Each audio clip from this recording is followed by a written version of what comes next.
You mentioned the brilliance of the people in Korea and their passion, how they can come up with new things, innovation. Do you think it's recognized in this country enough? Not enough. I think a lot of times they don't believe that they're as creative as they are. Especially when I talk to young people, they don't realize that you are super creative. The Korean culture, in one sense, is so forward that I think, not just in terms of tech, fashion, movies, drama, Yeah, they our are. food. Like the Hallyu wave is taking over the world. I think Korea is a trendsetter, especially young Koreans are trendsetters for the world, but they don't recognize it. They don't take credit for it. They always say, "Oh, I don't know if we're that creative," or "I think other places are more creative." No, Koreans are super creative. When I travel around Asia, I don't say, "Hey, I'm from San Francisco." If I say I'm from Korea, I flew in from Korea, young people, their eyes light up. Yeah, they're like, They wow, say, cool. "It's my dream. It's my dream to go to Korea. I want to go to Seoul one time in my Yeah, life." especially in Asia.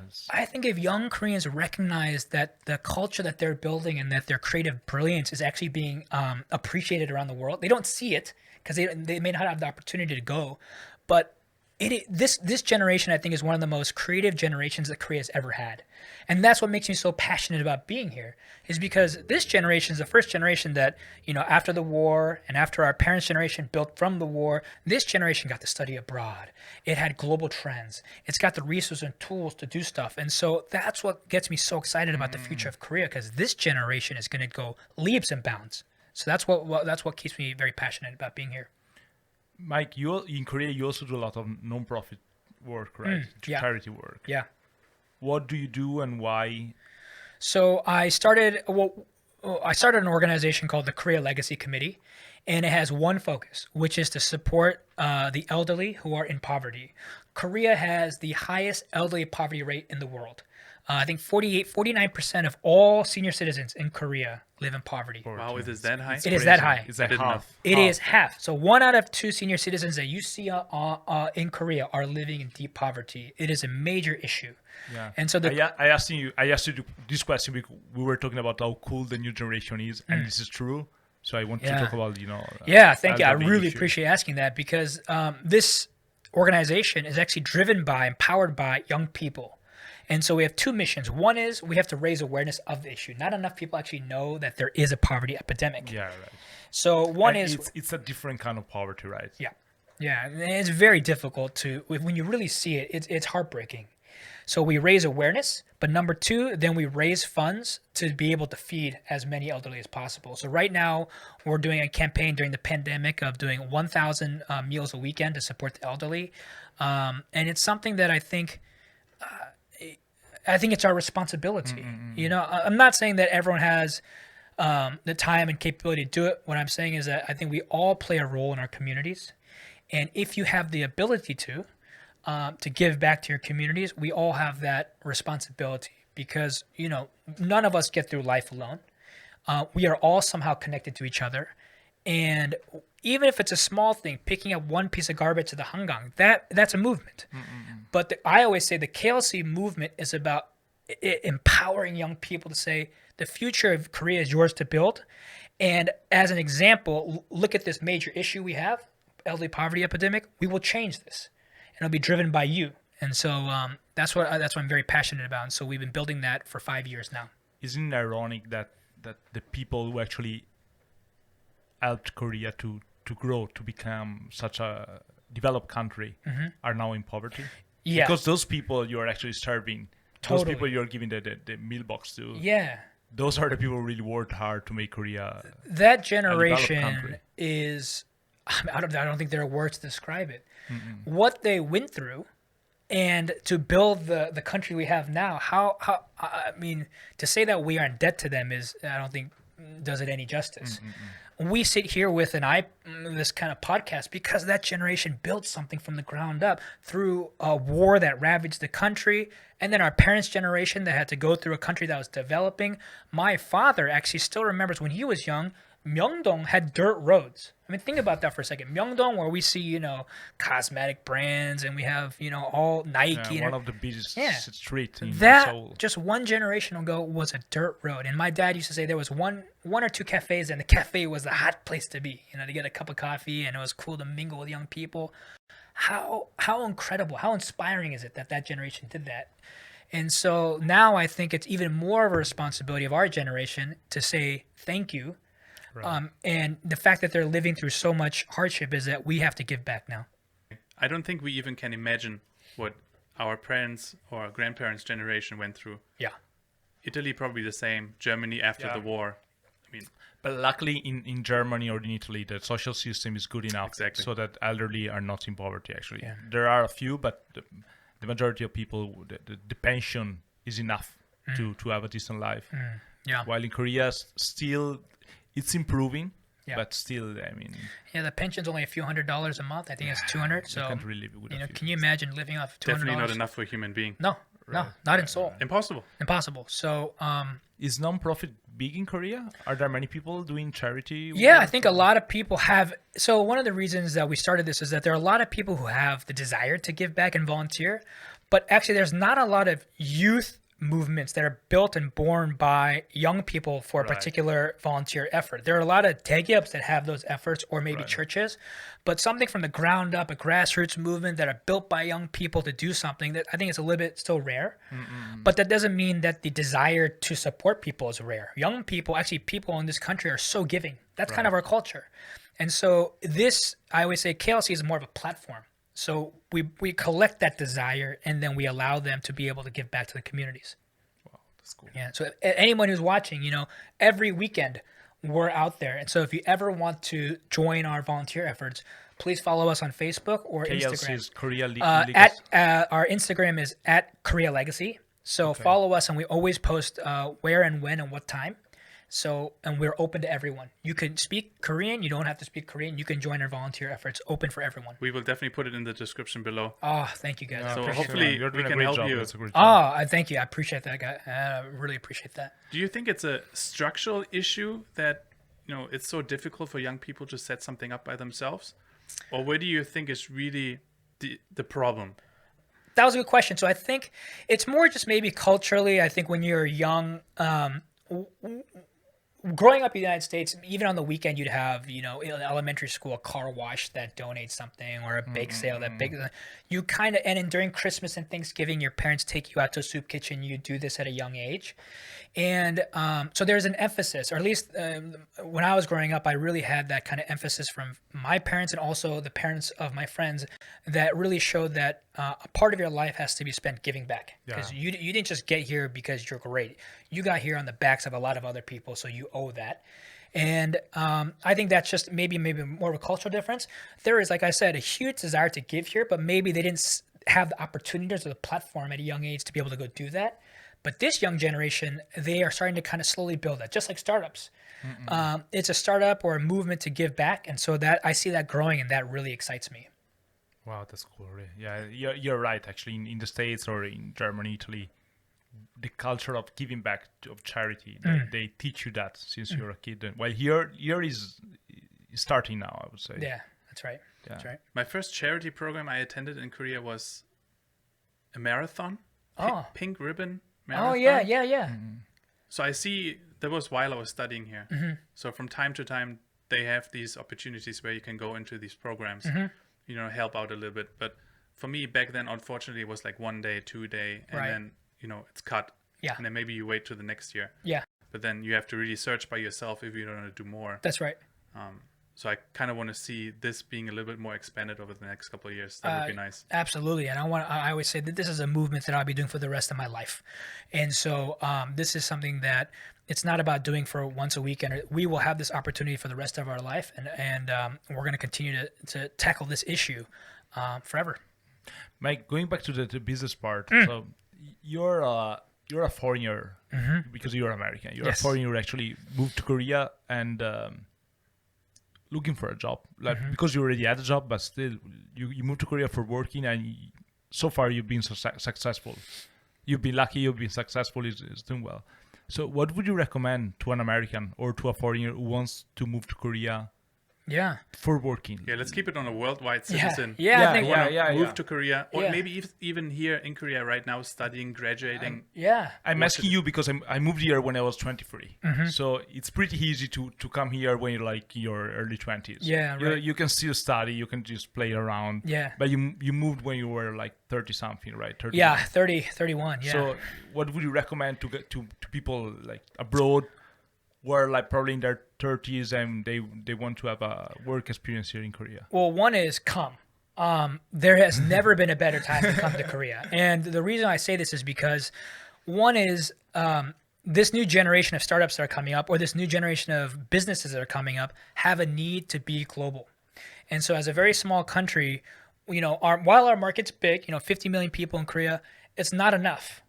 And so one of the things that I think a lot of global talent can do when we come here, and I've always been an advocate of opening up our borders so we can have more immigration come in, is that we need the talent of so many countries that come here to work together so that we build the next generation of tech-ups, the next generation of companies that will offer jobs to young people in this country. And so if you are coming from a different country, one is come. Number two, understand what role can you play in helping this company take a product that's local, but take it overseas. Global, yeah. So, most of the times I think, Koreans will be able to help this company grow within Korea. But if you're coming from, Europe or America, what can you do that will allow this fast growing company to expand? And so that's kind of the point. That's your selling point that maybe someone else here can't do. And so I think it's really important to do that. And also I think be very open. It's going to be challenging. People who come here and think it's going to be easy is wrong. And so you're going to have to come here. It's a different culture, but you have to be open to that challenge. How long does it take? At least 1 year, right? Oh, 2 years. 1 or 2 years. Yeah. And even then it's going to be difficult. But like I said, it goes back to anything. It's not about just coming here for work. It's about when you come here, this will change your life. And you will come out a different person. You're going to learn a lot of different things when you come here. I don't think when you first moved to Korea, you never thought that this career was going to... Yeah, never. Of course. But you took a chance. It takes time. Yeah. You were all over America. You were in different states. I think you've been to more states than I have. But you came here. You took a chance. And now you have this whole new view on life. And so if people come here with just the open mindset, hey, let me try to contribute to the society and the companies here, but also I'm going to learn something if I open myself up to the challenges, to the difficulty, you'll have a great opportunity here. Maybe that's even one thing why so many people from outside struggling in Korea, that they don't see it, as a lifelong learning experience, expanding your horizon. Right. They come here, they expect a certain thing, and maybe they get disappointed here and there, and it's right. like, feel down by themselves. Maybe they, in the first year, in the second year, they, didn't perform as well as in the home country at work. Right. So you just like the mood goes down really That's quickly. Right. But if you then see it rather as like, okay, I'm just going to learn, I keep learning 5 years, 6 years, 7 years, and you slowly emerge into like the whole society of Korea. Mm-hmm. That's how I feel.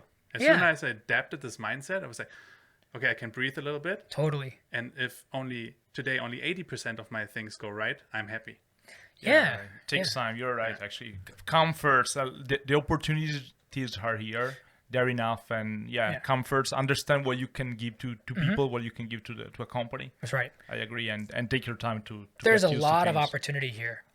And like I said, I think that the next chapter of Korea's globalization, its growth, it's going to need talent from around the world. Right. And so I hope we see immigration reform here, because we need more talent like you guys to come into the country to work together with Koreans on developing the next generation of great companies that will make our economy healthier. I think that will also create big companies that create more jobs for young people in this country.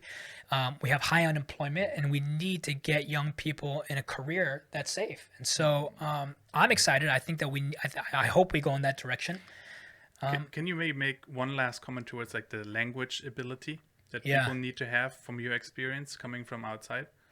You got to learn Korean. Well, I think you just have to try. I think, I wouldn't say that... It really depends, right, on what you want to do. Yeah, I wouldn't say that if you can't speak Korean, don't come to Korea. I would never say that, because this is a very global city. Right. I just would say, make an effort. It goes a long way. And you know what? Just like my experience, people here understand that you're not a native speaker. It's fine. It's fine. America is a country of immigrants. not everyone can speak English. The only successful people in America are not people who speak English. It's everyone because you made an effort. And so same thing here. If you can't speak Korean perfectly, that's fine. Language is not the only make-all that makes you successful in your career. It's the amount of heart and passion you have for working with your colleagues. I couldn't speak a lick of Korean here, but I think people understood that I wanted to be a part of this startup community and I wanted to give back, and I think that's what matters. Being able to communicate well is more important than being able to speak well, right? Right. The reason why I brought up this question, because I feel like sometimes there's too much weight placed on the language ability. People, of course, it's important. Not a question about it. You have to talk to your coworkers. You have to explain your problems. Right. But you cannot always use the excuse of the language. Right. You know, hard work beats everything. Yeah. Right. Hard work, passion. Let's say you're a designer and you're brilliant at designing, but you can't speak a little Korean. People will appreciate the design. Right, Right. right. Art is art, right? And art can come in many art forms. It could be literally a design, but engineering is art. Being able to build partnerships abroad is an art. There's no language to that. You should be able to come and your passion will speak for itself. And Mike, on the other side, what would you recommend to a Korean who wants to go and work in Silicon Valley? And would you recommend people? Yeah, I mean, not young just Silicon Valley. I would recommend Koreans to move anywhere around the world. I think you should always live someplace else for a little bit. It doesn't have to be Silicon Valley. I think young Koreans living abroad for a couple of years will open up their horizon, challenge them. They will have an experience hopefully similar to mine, which is you go through some hardships. You test yourself. You realize that you're much more resilient than you really are. And so I would encourage young Koreans to just go anywhere. It doesn't have to be Silicon Valley. Just go experience But something. how about the Silicon Valley? Oh, Silicon Valley? Specific, because you know that, of course, like Sure. going abroad and having an experience abroad is great. Yeah. But there are so many people, maybe tech people who work in the IT sector, Sure. who would like to try to get a job in Silicon Valley. Right. Well, I think another thing. Would you recommend it? I how think difficult it is. Absolutely, it's a great for experience your- to be in Silicon Valley. And like I said, for foreigners coming here, understand your kind of key selling point. Vice versa, for young Koreans, there's a huge desire of Silicon Valley companies that want to be a part of the Korea ecosystem. And so their selling point is, I can build connections for you in Korea. Let's say there are a lot of Korean trends, K-beauty, music, entertainment. So a lot of Western companies want to come here so they can play that bridge. So you have to play that card. So if they can come and say, hey, we'll help you expand to Korea. Let me be a part of your company and help you expand into Asia. Here's something that I think most people in your company don't have, but I have, which is connections, understanding of the ecosystem in Korea. That is a selling point.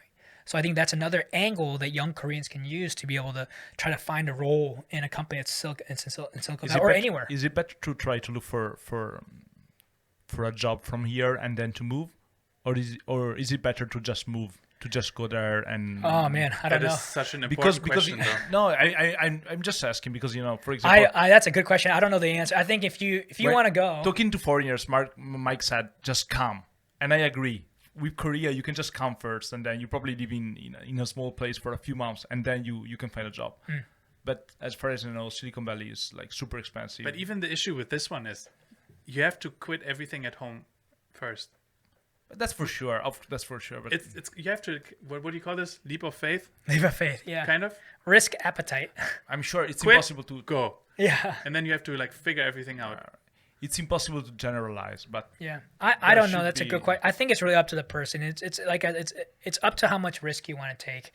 If you want to pack up all your bags and go, I think you gotta go around and really spend every day networking, doing that. You should do that. yeah. But I think even that's a great experience. Or you can network from here and find a role and you're go. right. It was a stupid question. No, that's a great No, it's question true, because it's I think true, a lot of it's- people. I think a lot of people ask that, Right.